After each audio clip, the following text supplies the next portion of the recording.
Political party होती है, यहाँ पर अभी तक देख रहे हैं कि एक ही परिवारवाद चलता है, चाहे वो रीजनल पार्टी हो, उत्तर प्रदेश में हो, चाहे वो आपके केंद्र में कांग्रेस की हो।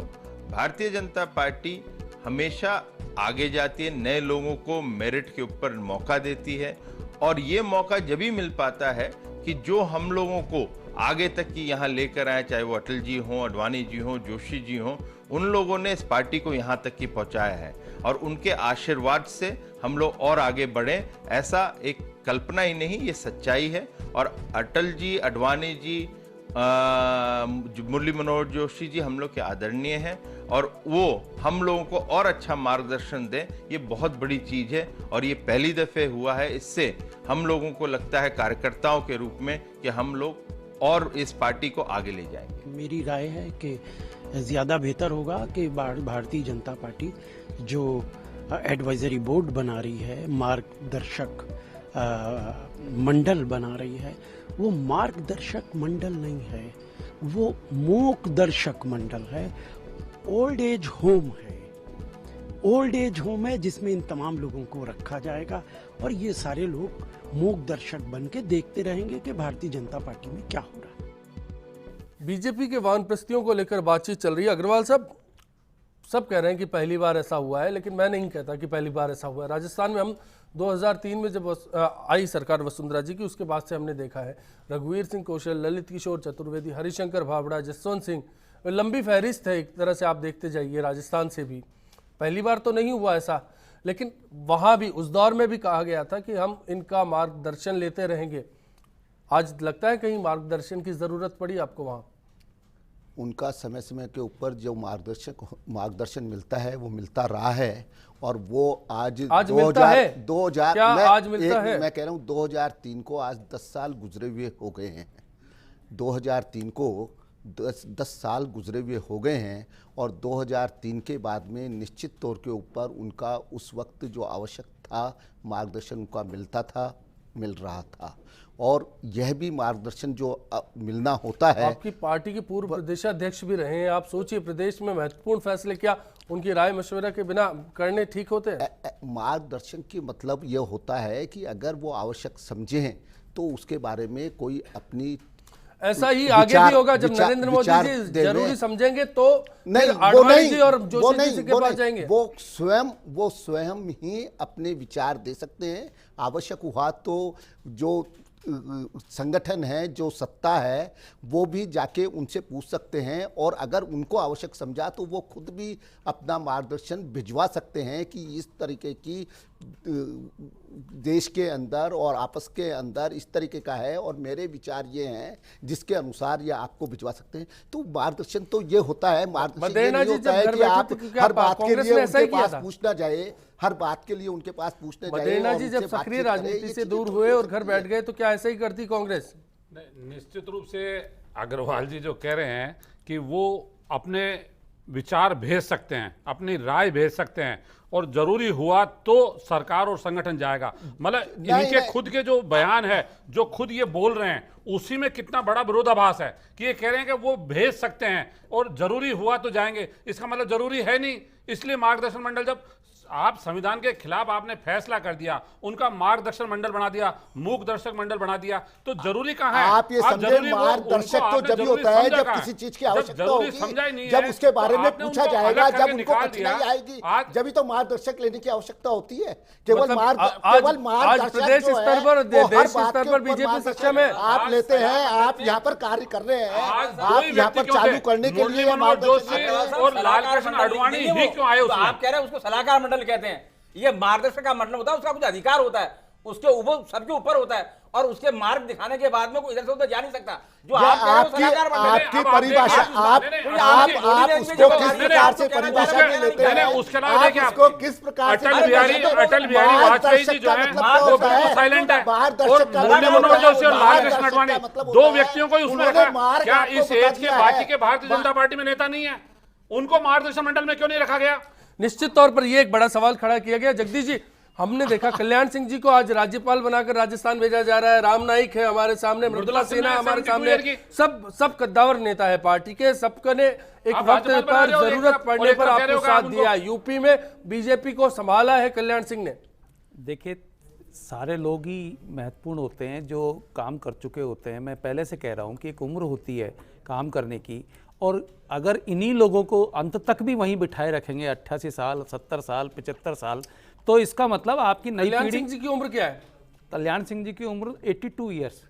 देखिए तो 80 के बाहर है। आप सोचिए मैं फिर उनको। यही कह रहा हूं कि अगर यही केवल सत्ता चलाने वाले हैं 30-30 साल तक, तो इसका मतलब आपके संगठन में और कोई प्रतिभा है नहीं, आपके संगठन में कोई काम करने वाले होते नहीं है। तो ये मार्गदर्शन मंडल ऐसा होता है कि भाई आप मोटी दृष्टि बता दीजिए। राजनीति में बहुत सारी बारीक चीजें होती हैं जिसमें कि एक ऐसे क्षण आते हैं जब आदमी को डिसीजन करने में कई दफे थोड़ा सा कई तरीके से सोचना पड़ता है। जैसे इंटरनेशनल रिलेशंस में बहुत सारी चीज़ें ऐसी होती हैं जिसमें कि डिसीजन करने में तो अपने बुजुर्ग से जाकर पूछा जा सकता है कि साहब ऐसी ऐसी सारी कंडीशंस हैं, इसमें क्या किया जाए। चलिए प्रदेश क्या के दिया जाए? सिनेरियो को लेकर मैं ये आपसे प्रदेश- समझने की नहीं, कोशिश यही- करूंगा। एक कॉलर जुड़े यही हमारे चीज- साथ, बिल्कुल मैं आता हूं आपके पास। सुनील कुमार प्रजापत है हमारे साथ जयपुर से। बताएं सुनील जी क्या कहना चाह रहे हैं? हाँ सर, मैं ये कहना चाहता हूँ, अभी भारतीय जनता पार्टी में जैसे ये वरिष्ठ नेताओं को किनारा करके ये भारतीय जनता पार्टी के लोग जो दिखाना चाहते हैं, जैसे बाबूलाल जी शर्मा पूर्व प्रदेश अध्यक्ष थे, ललित किशोर जी चतुर्वेदी थे, प्रदेश हरिशंकर जी बावड़ा थे, और ये अपने वरिष्ठ सांसद गिरधारीलाल भार्गव जी जो स्वर्गीय हो चुके, उनके परिवार से जो मनोज जी है, रामदास जी अग्रवाल है, और फिर 2008 में जो प्रदेश अध्यक्ष थे महेश जी शर्मा जी सर। जो मेरा ये मतलब है कि इन्होंने जैसे अभी भंवरलाल जी शर्मा जी ने गनगोरी बाजार में गनगोरी हॉस्पिटल बनवाया, इन्होंने देश के लिए बहुत अच्छे अच्छे काम करे, और कई भी जिनके मैंने नाम लिए, मैंने उन प्रदेश अध्यक्ष वरिष्ठ नेताओं से, इन्होंने भी देश के लिए बहुत अच्छे अच्छे काम करे।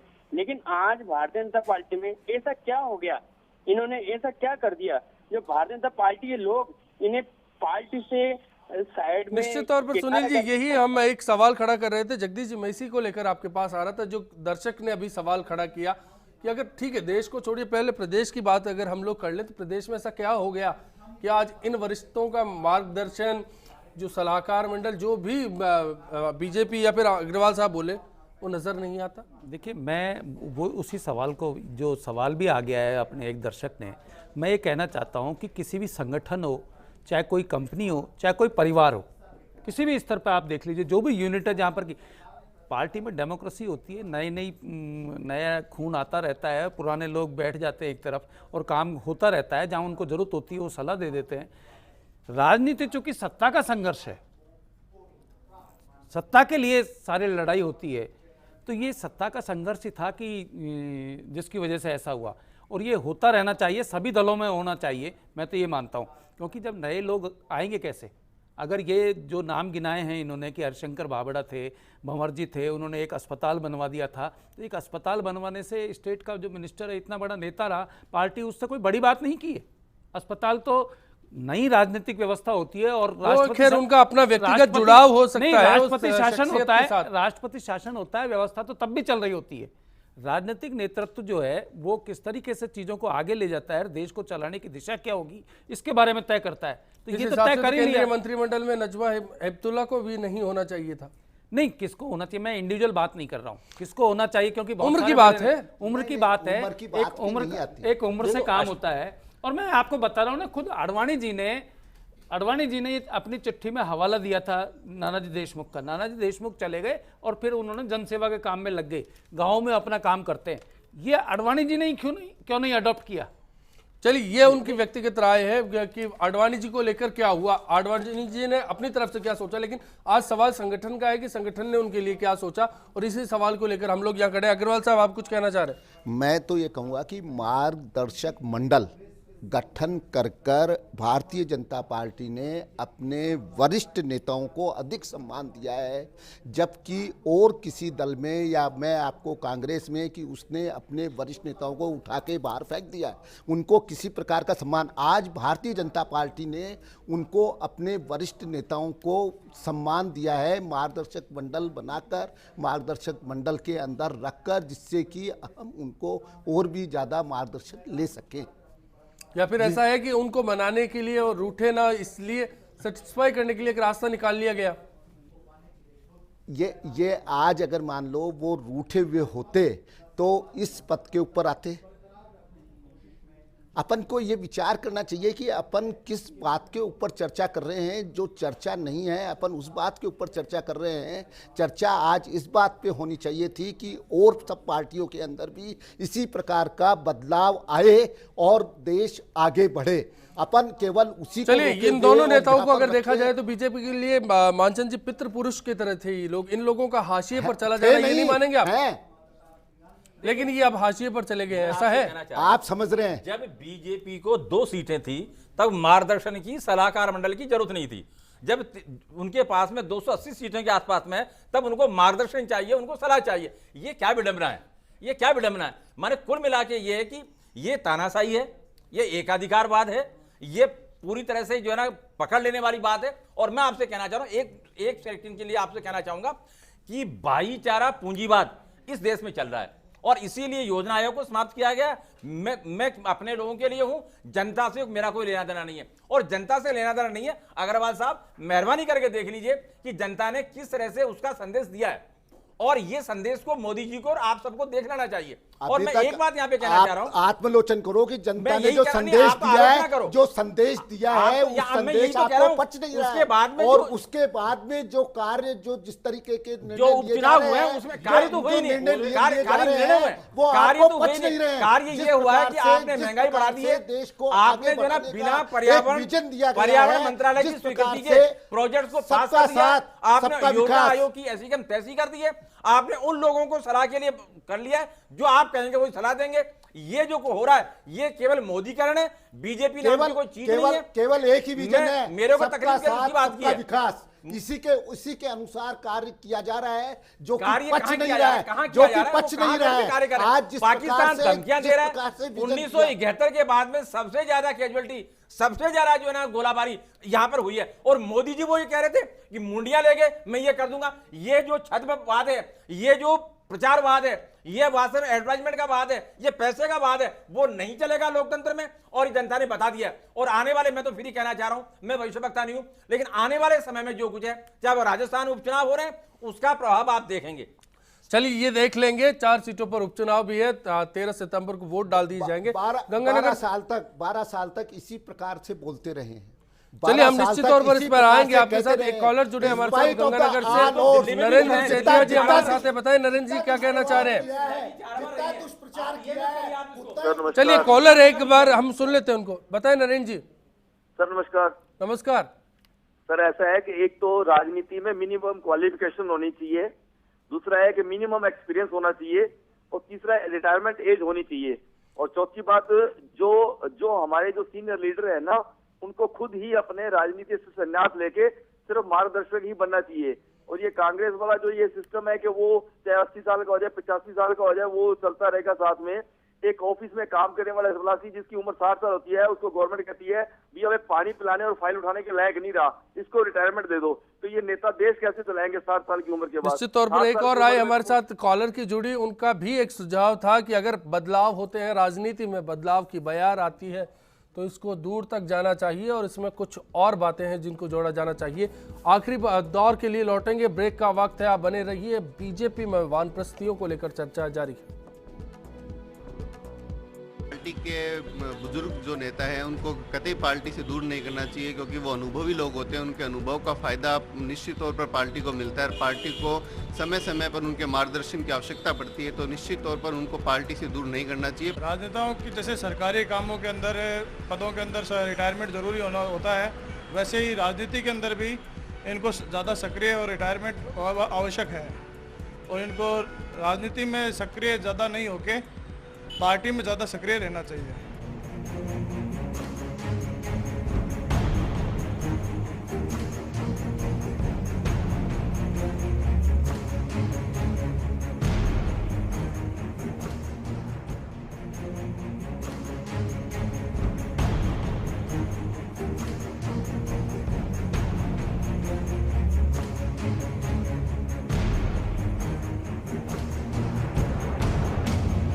बीजेपी में वानप्रस्थी आज का मुद्दा था हमारा। इससे जुड़ा हमारा सवाल था कि बीजेपी के बड़े नेताओं को संसदीय बोर्ड से बाहर किया जाना क्या पार्टी के लिए सही कदम साबित होगा। आपकी राय हमें मिली। 58% मानते हैं कि ये एक अच्छा बेहतर कदम साबित होगा पार्टी के लिए, लेकिन 42% इस बात से इत्तेफाक नहीं रखते। बिल्कुल वरिष्ठतम नेताओं को बिल्कुल निश्चित तौर पर, लेकिन बड़ा नाम है, इसको लेकर आज हमारा मुद्दा था। बेसिकली मैं ये जानना चाहता हूं, चलिए आप ये बता दीजिए, क्या फिर राजभवनों की शोभा बना दिया जाए वरिष्ठ नेताओं को जिनकी मार्गदर्शन की जरूरत नहीं है और फिर भी बड़े हैं? तो कल्याण सिंह जी हमारे सामने हैं, मृदुला सिन्हा हमारे सामने उदाहरण है, राम नाईक हमारे सामने उदाहरण है। क्या आप ये प्रश्न है मेरा कि क्या इन सबको ही उसके अंदर रखा जाए? रखेंगे तो केवल 11 लोग बाग ही। उसके अंदर किस प्रकार से जो पार्टी का अध्यक्ष है उसकी अपनी अधिकार है, जिसको कि अधिकार दिया है किसने? राष्ट्रीय परिषद ने। वो उसके अंदर लेगा। उसके अंदर आपने जितने नाम गिना रहे हैं, जो कर रहे हैं, वो सबके सब जिनके ऊपर आप ये क्यों नहीं देखते हैं कि जो पहले संसदीय बोर्ड था उसके अंदर अपन ने उन सभी लोगों को रखा है। कुछ लोग सुषमा स्वराज, अरुण जेटली, अनंत कुमार, नितिन गडकरी, वेंकैया नायडू, थावरचंद गहलोत, जेपी नड्डा, शिवराज सिंह और रामलाल, क्या इनसे बेहतर नाम नहीं साबित हो सकते? लाल कृष्ण आडवाणी और मुरली मनोहर जोशी। देखिए, उनको और भी, मैंने पहले ही बताया, उनको और भी सम्मान के अनुसार मार्गदर्शक मंडल के अंदर रखा है, जिससे कि उनको वरिष्ठतम नेताओं को वरिष्ठतम जगह पर रखा गया है। ऐसा पहली बार हुआ है? हर चीज पहली बार ही होती है अगर नई चीज होती है तो। आज मोदी जी पहली बार प्रधानमंत्री बने हैं, आज अमित शाह पहली बार। आप ये कहेंगे कि क्या उनसे बेहतर कोई अध्यक्ष नहीं था? क्या उनसे बेहतर कोई नरेंद्र मोदी जी और अमित शाह के नजरिए से आपने बात कही, दूसरे नजरिए से सोच के देखिए जरा। चीजें चर्चा की नहीं है।